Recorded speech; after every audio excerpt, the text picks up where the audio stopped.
Welcome to Whispers from the Inn, an unofficial Warcrow production. Join your Innkeepers as they discuss all things Warcrow, the tabletop miniatures combat game by Corvus Belli. Welcome to Whispers from the Inn. I'm Jason. JP and Scott are here, and we have a special guest, Mr. Michael Say. Hi, everybody. Hello. It's been a hot Hello. minute. Good evening. It's been a hot minute, but we're here. We're ready to go. We're here to talk some Warcrow. We haven't talked Warcrow for a while, but we have a lot to talk about because we all just got back, except for JP. He was unable to come. But the rest of us just got done playing at my event, which is a fundraiser for my esports team, KennedyCon, where we had 8 players for Warcrow from all over the Midwest, and I can say that I was extremely happy with it. I had a ton of fun. It was great to see 8 players in my gymnasium playing the game that we love to play. And it was the first one that I've been a part of that's been of that size, and we hope to have it grow. And we have 2 of our Whispers peeps that played. It was Scott and Mr. Say.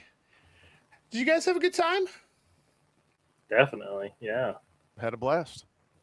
I love playing the game so much, and it was great, like you said, seeing everybody from all over the Midwest, because we had folks from the Missouri, Kansas area, as well as Minnesota, and then I came over from Chicago into the heart of eastern Iowa. We had a blast.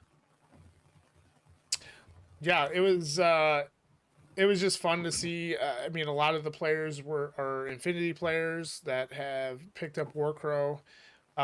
We had great energy. Everybody had a lot of fun, and Mr. Say provided a lot of great prize support, and I appreciate that.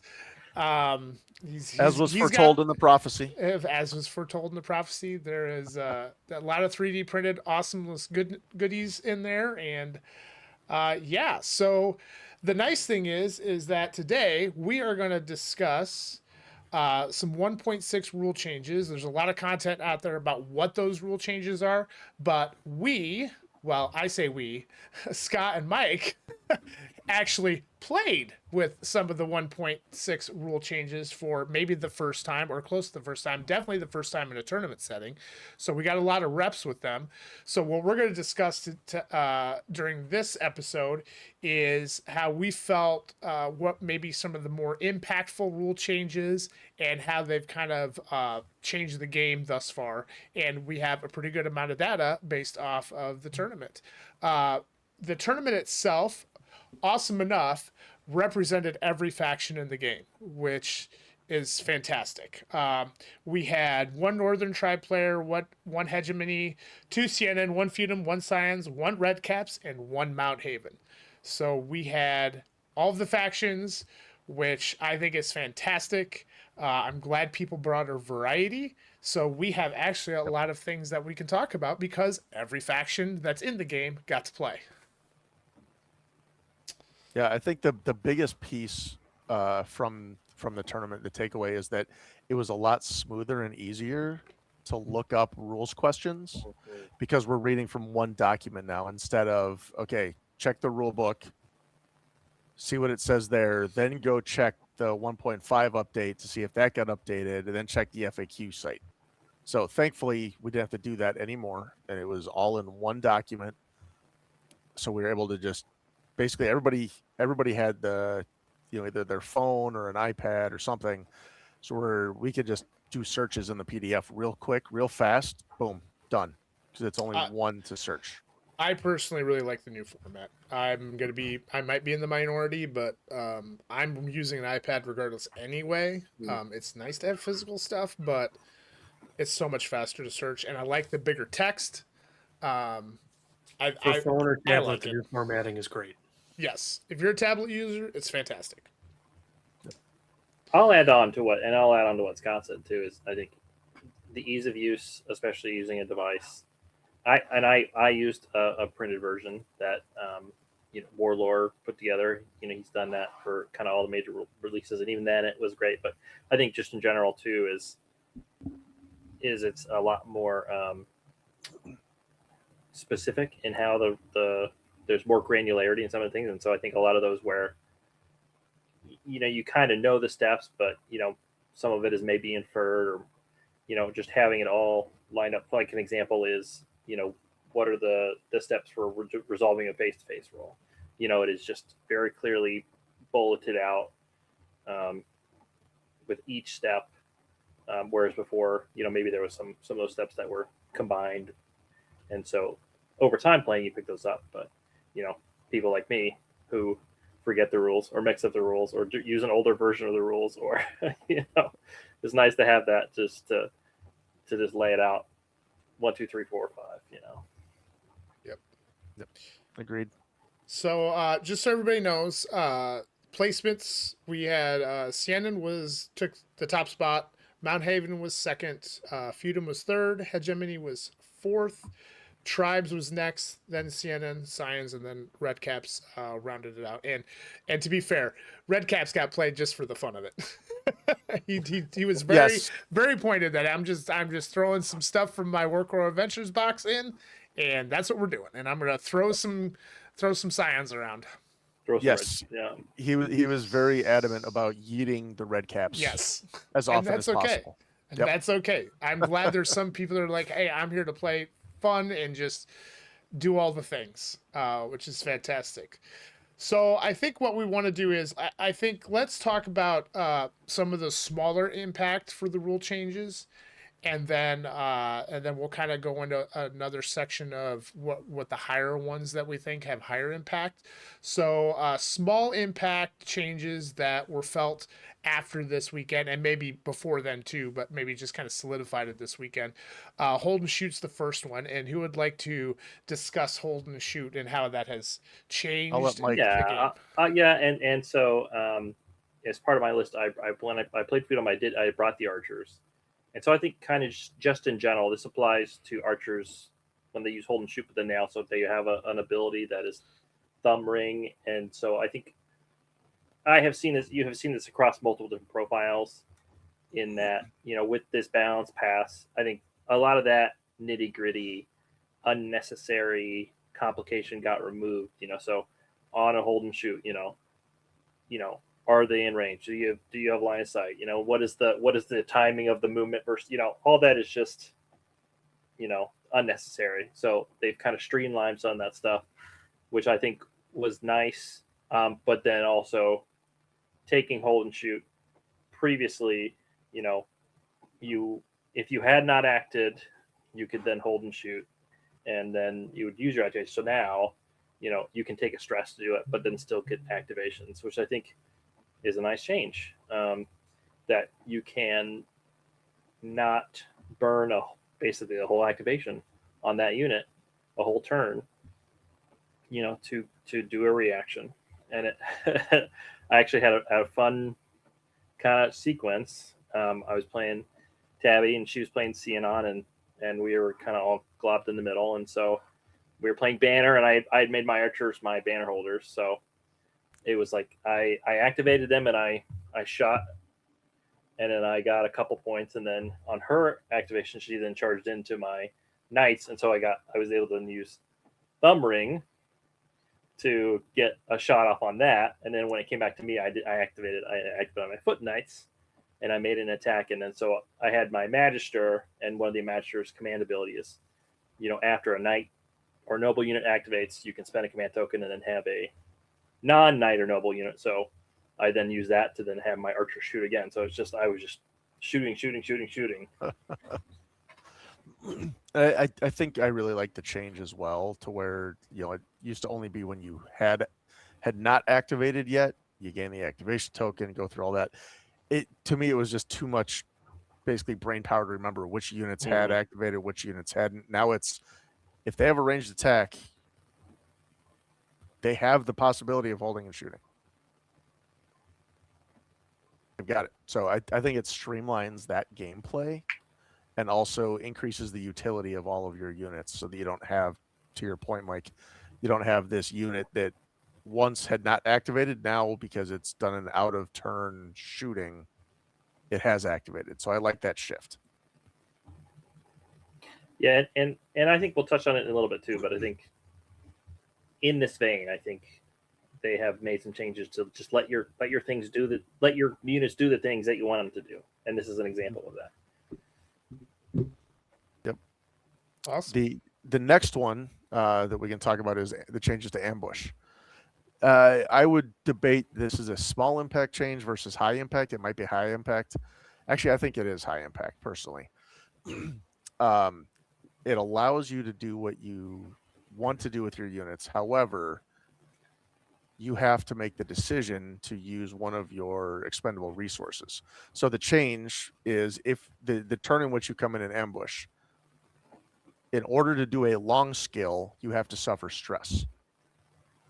So you come in, you're activating, so you're already getting the activation token. If you want to charge out of that ambush, or in the case of Aileen, if you want to do her walk between realms, that's a long skill. You have to take a stress to do it on that turn. So while it, excuse me, it still allows you to do the charge or the specific long skill on the turn in which you arrive via ambush, it still gives just that little bit of a knockdown to what I think was needed on ambush, so that you've got to gain a stress, which then either means you're going to declare rest earlier, or will keep you from modifying the second time you activate them, or what have you. You'll hit that maximum stress threshold sooner. Ooh. So, well, we've kind of shifted that to a high impact rule change. So, and that's where we're going next, which I would expect with a big rules update. Most of these are probably going to be higher impact than minor. So the next one is that a joined support character counts as an additional member of the unit.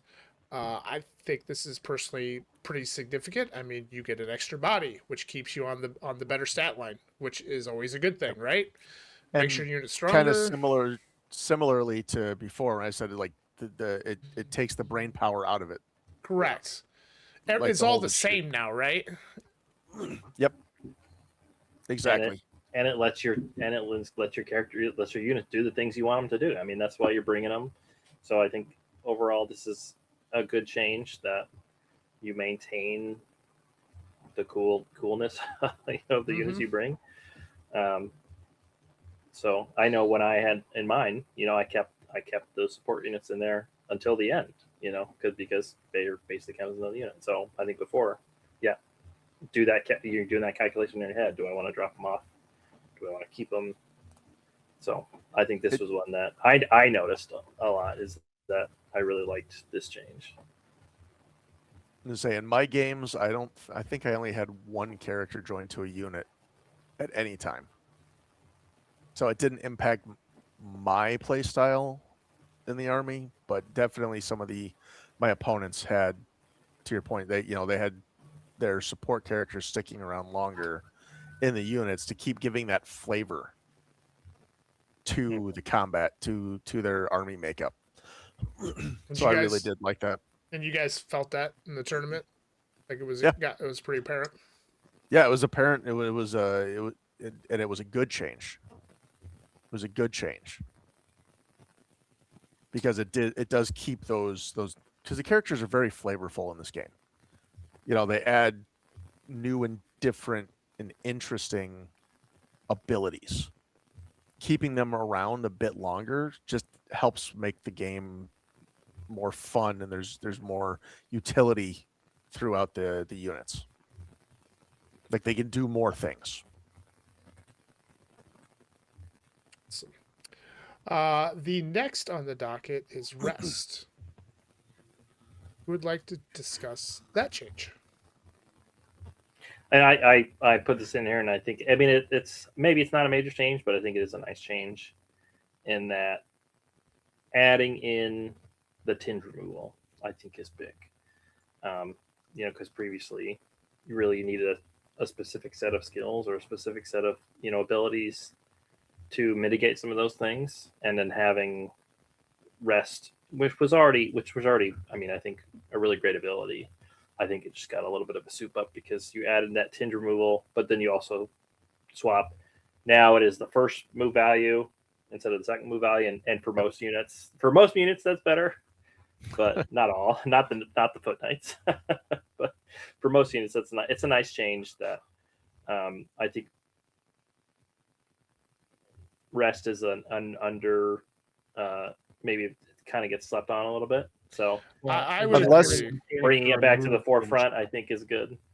Unless you're playing resources, then there's a lot of resting happening. Yes. Yes, Because absolutely. before this, there was no way other than select characters to remove tinge. Mhm. Yeah. Agreed. It really, like, this rule change really helps push casters into the forefront even more. I You know, will miss my casters exploding though. I mean, you don't have to remove it when you declare rest. You still can try to explode them. True. Yeah. Bold strategy, Cotton. Yeah, I didn't really think of I always thought of rest as kind of this afterthought until I played in the WWL league and I played against Jordan and he was just activating the same unit again. I'm like, I didn't even think of that, and boy is that good. Mhm. And so then is. I think Scott and I played resources online, didn't we? I feel like we did. And I started doing that shenanigans where I'm just resting and resourcing and resting and resourcing and just pushing that tracker up. Yep. I did. I think it was resources, but yeah. But that's where coming in, that's where tying up is such an important thing, Like, if you don't want that unit to keep activating, you better tie him up. Mm-hmm. Which is hard to do with slippery CNN. Yes. We'd like to go. Yes, Oh, because they just we're tied up. portal Nope, we're everywhere. out of here. Yep, we just Yeah. disappear and reappear and Yeah, I kept saying here, take some stress, and you're like, oh, okay, I'll just run away and reset next section. All right, next point. Who's got this one? So the next one is, and I will be the first to say, I think this is an unintentional major change to the rules. But currently, the way vulnerable and disarmed are worded, if you are the attacker and you gain disarmed during the switch's step of that attack, it goes away at the end of that attack. Yep. Instead of the way it was worded, where you remove it after you've actually applied the effects of those states. Interesting. Yeah, I agree. I do think it's unintentional, but we'll have to see what Corvus Belli says about it. How did you guys play it this weekend? I don't think as it currently came up. written? No, I think we all probably played it under the old rulings. Gotcha. Mm-hmm. Unintentionally, I just think it was Yeah. one of those things that nobody thought about. Well, and there's probably quite a few things you probably reverted back to the old rule set. Yeah. This is my only kind of about it is I understand the reasoning why, and other companies do this a little differently, but every time they have a version change, the new version, the new updates will have be in red or something like that, so you know what has changed in the one document. Now this was a wholesale change, so I get why it couldn't be done this time around. Because I would have to go, okay, here's the new rule, and I am not well versed enough to remember everything. So I'd have to go back to the old rule, look it up to see what it exactly changed so I don't screw it up the next time I play. Which I'm slightly worried about is I feel like I got to read through everything again and Sweet, let's play soon. yeah, well, that's fine. I'm good with that. I might have a game Sunday, but you're not here, so. Well, Scott and I I- experienced that a lot. Yeah, I ran into that because I but played something one way with Scott, and then I played something, and then we did it a different way when I played Alex on the hunt. So, Yeah, Oh, really? because it's just again, it's just maybe it was clarified in an FAQ or maybe something. But again, like having everything spelled out a little more with a little more granularity in the rules. Yeah. Maybe I really, was doing it wrong before. Probably was doing it wrong before. I think with this big of a change, like, because there's a lot. I mean, it's not like a simple errata here and there, clarifications. Like, there's a lot that happened in this 1.6. So you almost kind of have to start playing the game over when you get such a big change and just step through everything again to make sure. Now, I run into the fault as I play 5 games, so I forget, like, like, oh, how does the start of this game work? Because I don't remember, because I've played 4 other games this week. Well, along with the 1.6 changes, Corvus Belli also released profile changes, and I think all the like I'm sure there's other channels out there that are doing a step by step of what has changed, but I just want to talk broad brush statements. Overall, I really like all of these changes. Not only were some of them, rules changes to make sure they were in line with the shift from 1.5 to 1.6. But a lot of them were, for lack of a better term, like realignment, like nerf. Some were nerfed, some were boosted. Just to really truly realign the power levels of several profiles. One of which I think Mike called out in our notes. Frostfire Heralds. Whoa, Frostfire Heralds is, and I think it's.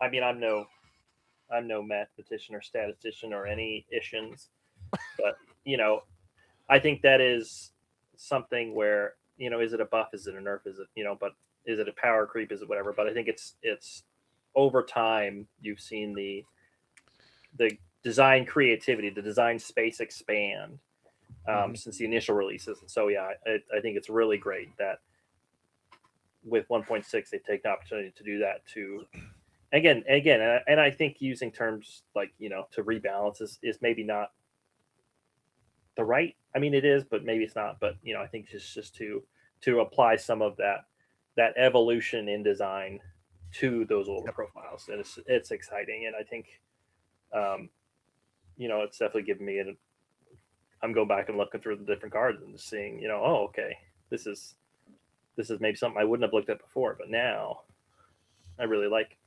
Frostfire Herald. Thanks, Corey, for teaching me how good it is now. Throwing my guys around into walls. He nuked you. Yeah. Fun. One thing I just realized and remembered about a high impact rule change that came out with 1.6 is once per activation is the number of times you can use a skill, command ability, what have you, when you reach whatever that trigger mechanism is. You can only do it once.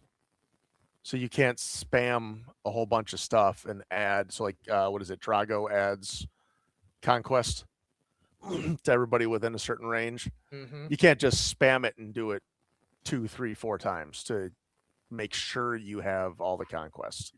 I'm sure there's a better example, but that's definitely one where it's like, nope, you can do this once. That's it. The only experience, right? I've only had one game under 1.6, and I was kind of a demo game with a new local that we met, who actually met at Adepticon. And I played Allwart. I've been waiting to play the Ice Bear. He's a cool model. The lore is awesome, and just couldn't play him at 60 points. He was just too damn expensive. So I was extremely excited about putting him on the table. I lost. I did stupid things with him, but it was fun to get him on the table. So he's still a glass cannon, but he's a 40-point glass cannon instead of 60 points. Yep. I played him. I saw a suggestion online. It was like, okay, he's a backpoint player. So he's a defender. Like, he's not going to go into the fray because he's just going to get murdered, which he did. I was stupid and put the banner on him because I'm an idiot. And I'm like, oh yeah, banner, you have to kill things. I can't kill anything because if I get too close, I'm just going to get charged and die, which is exactly what happened. But it was, if anything, points adjustments get you to play a different flavor of, like, for me, orcs were getting a little stagnant because I couldn't find good reasons to take some of the, like, the Varric and things like that. And as soon as the points change happened, that was the first thing I did. And I personally really like playing with like archers and things like that, but I just could not get them to work in the older, more expensive format. And I had fun with them on the table. So I'm trying to find ways to do archers a lot because and some people know this, but I was a huge Robin Hood fan. So like that's just archers speak to me for whatever reason ever since I was a kid. And I want to play with more archers and things like that, which means I probably should play Feudum a little bit, but I have too many factions to get figured out, and I really want to play Mount Haven. So, Got to finish painting first. yeah, we're working slowly. Okay. On that, yes, I am one of the people that bought the entire True Metallic line from Vallejo, and I can say, holy buckets, is that paint set worth it? Even if you don't get the whole paint set, even the individual ones, holy moly, this is probably one of the best painting products I've ever touched. The pigment's awesome, the flow is awesome, the shading, the highlighting, it's can be done quick. I'm really happy with the way these looked, and I'm not an NMM person, but this makes up for it big time. That's good to hear. I did see the one unit, the militia that you were working on, like mid progress, and it was looking really good. I can't wait to try it out myself. Yep, I'm super stoked. Any other like card things that have popped up for anybody? Any units that's kind of stood out? Well, how about your unit specifics, the ones you guys played, Sienna and Feudum? Anything on that jumped out that was different from pre 1.6 on the unit card itself? So this might not be 1.6 specific, but I finally took the time to run the Warden Captain, not in the Sienna Wardens, because I was running all 3 Shadows units. I wanted him by himself to use his basically his buff of the Shadows, where they could re-roll 1 die. Any Shadow unit, re-roll 1 die on any roll. Not annoying at all. Well, while we're there, let's talk about your guys' game. Like, you played each other, so and Mike's laughing a little bit, so I don't think it didn't go well for him. It was not a good game for me. So Sorry. let's talk us through your guys' game for a little bit, and then we can wrap up for today. I'll let Mike describe. Yes, we played round 2, and what combination was that? I'm looking. The TO can find it. Expanse track. Expanse track. Expanse track. And so I think really it was not a horrible game, but I think just it can tip at the end, and so Scott was playing Sienna and I was playing Feudum, and I brought 2 units of knights. I brought the Guardians of the Mounds. I had a Guizheimer's and archers, and so I scouted up at deployment, which then baited the Leo Slaith out, which that didn't go great for me, but at least I got her out right away, and then kind of kept bouncing around because I put the Syzygian in with them on this one, and so one of the switches is that you can take the couple specials and you can display. So I actually think I ended up capturing one of the things at the end of one of the rounds to then very quickly die at the top of the next round. But really, I think Scott brought the Wardens, which is really just the perfect foil to the Knights. I really liked the Knights through the weekend. And most of the time I had 2 sets. So I had the Magister on one, and then for most of my games, I had the Syzygian on this second. And one of their switches is not against me. Not against you, yeah. So I wanted a little extra mobility for the tracking. Just not as mobile as people who can teleport and cheat and be jerks. But I think it was kind of the perfect, rock paper scissors, because with the wardens, the knights have one of the switches, and I can give out stress, and so I was able to keep knocking you off of a point, but then, as the wardens can flee and then automatically rally and then charge back in, we just kind of were just, you're just kind of whittling me away, and then the mistake I made was then.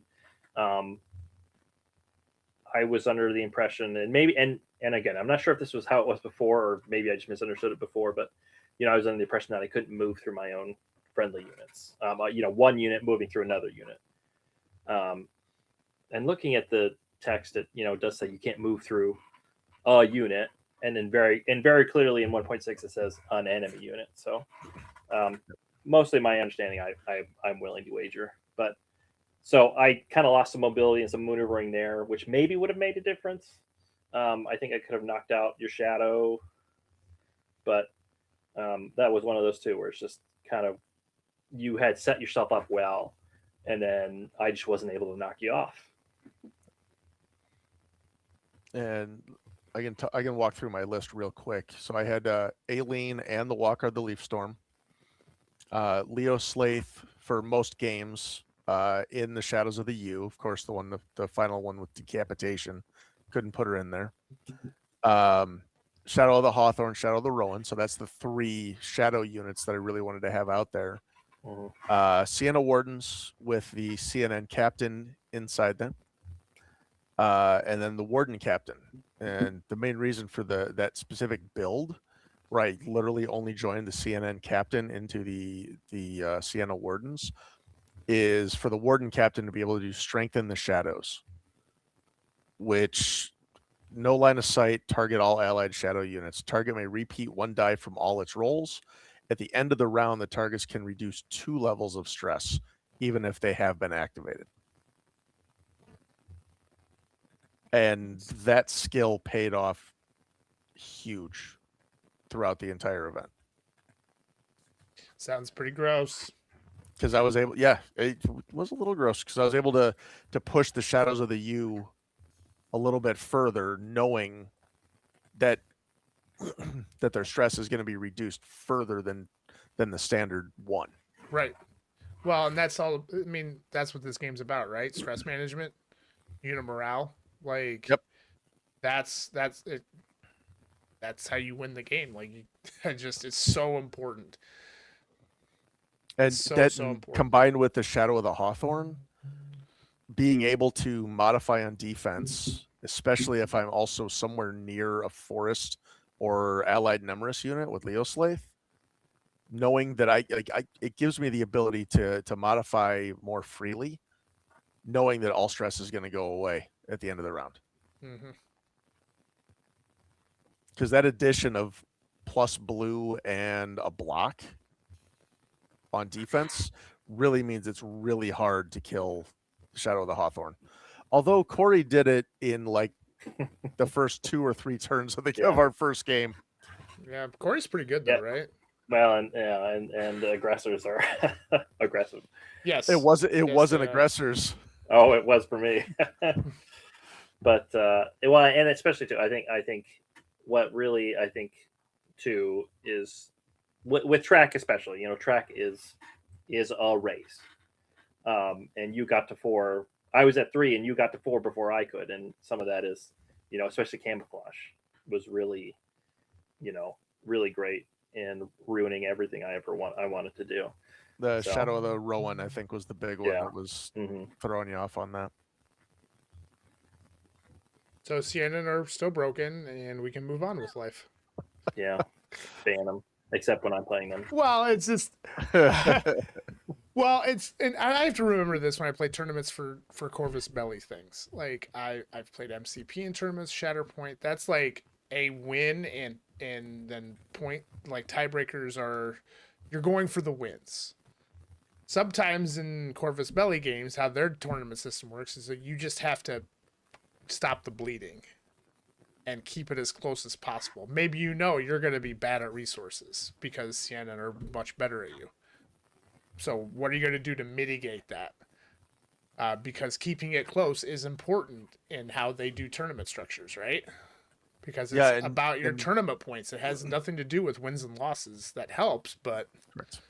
it's the width of the win and the loss that matters. Like, Well, you can't get in- annihilated. Getting annihilated is bad. Like, you just have to keep it close sometimes. So in Warcrow specifically, though, it's as long as you can be higher than your opponent in either military points or arcane points, you're going to get one tournament point. Right. Mhm.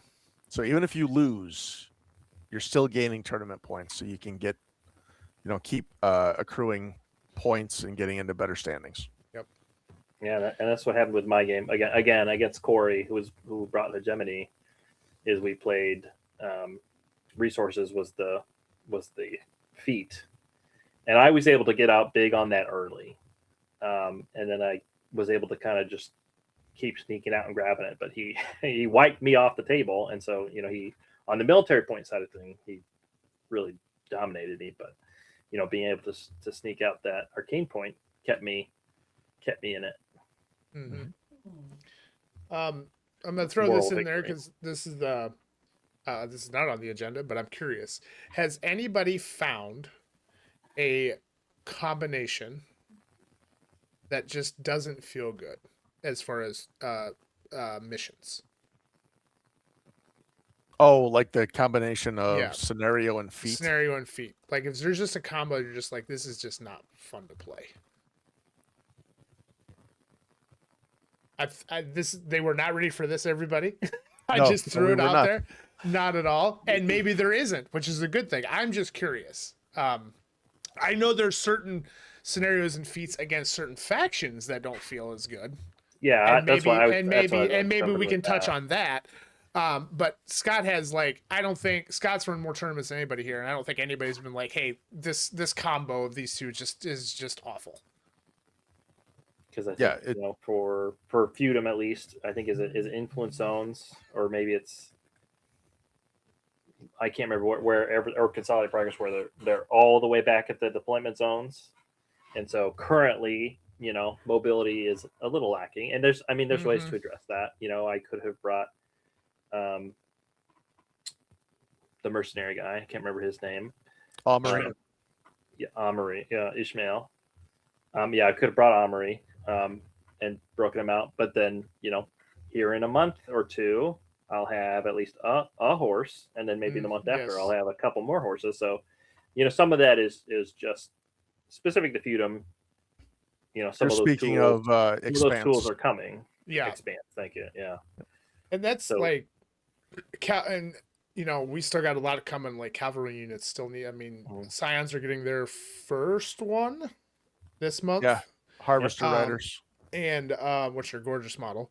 Yeah. And I want to play Scions, but the guy I've been playing lately is playing Scions, and I don't want to do mirror matches, so I'll play something else. But it's like, I, as a Northern Tribes player, I have a really hard time not playing cavalry units or the Mounted Wraithmane. Like, I love the movement and being able to go and the chart of that no matter where I'm at.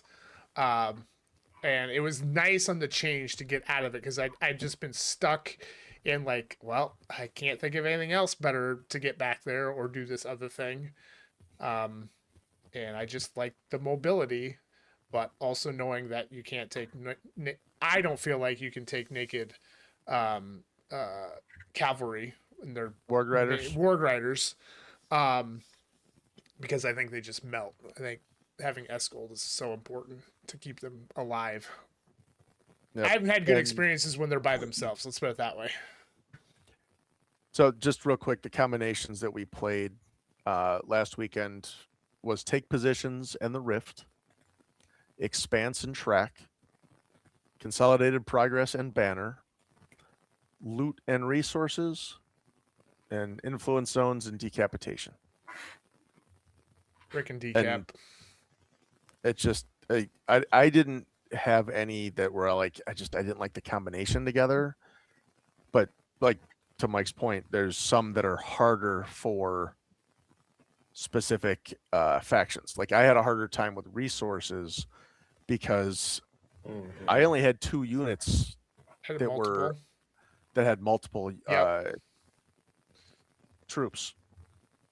So it was hard for me to get up there and do that when I played a Northern Tribes player that had 3. So did you just try to just decide, hey, I'm going to pivot and play for the MP? And No, he actually got the loot really fast because he marched the rock troll straight up with the first activation of the game and grabbed the loot in the center of the board. And I know I'm not going to get that rock troll to drop that loot. No. I have to Nope. kill it. Yep. Mhm. So I pivoted away from that over to resources. The problem I ran into was that I couldn't get my single unit that had 5 models up far enough and out of range of his guys. We ended up doing a dance basically near the end where all of my units were closer to his deployment zone than he was. And just constantly rest resources, Mm-hmm. just doing a whole bunch of that. But I tried a last ditch attempt in the 3rd turn of the final round. I brought in the Walker of the Leaf Storm, picked up the Sienna Wardens, reduced it so that they could only have one, place the marker for exit the portal 1 turn ahead. So they replaced it 4. Dropped them out at the end of that turn because that's when the event token goes off. Spend the command token to activate the Sienna Wardens because they came in through exit the portal. And I hadn't done it that round already because that's once per round. And I rolled 0 successes. That would have Feels given me great, a little doesn't bit it? bet.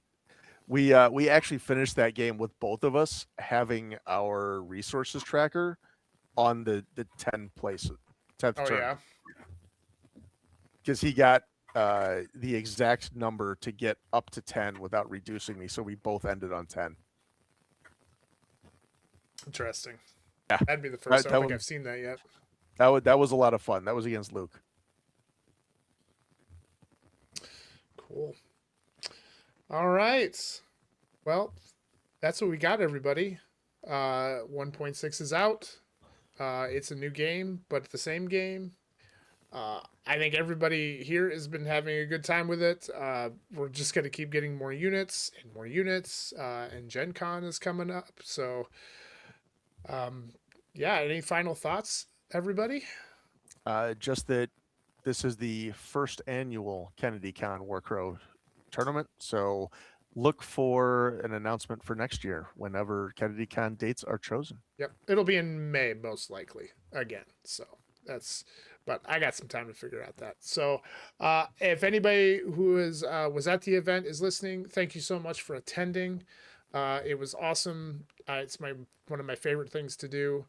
And I'm glad I get to put it on and everybody had a good time. And thanks everybody for traveling in, even though it was Iowa's graduation weekend and hotels were a little bit tricky to come by and they were expensive, I found out. So we probably will not be doing it on that weekend ever again. Now that I know that's a thing. So, yep, that's what we got today. Check out the description below. We'll have links to our socials and our Discord. Please join our Discord so we can get some chat going on this game that we love, and it keeps fleshing out and it's getting bigger and better, and more units are coming. And thanks for listening, and stay out of the fog. Have a good night. Thanks, everybody. Good night.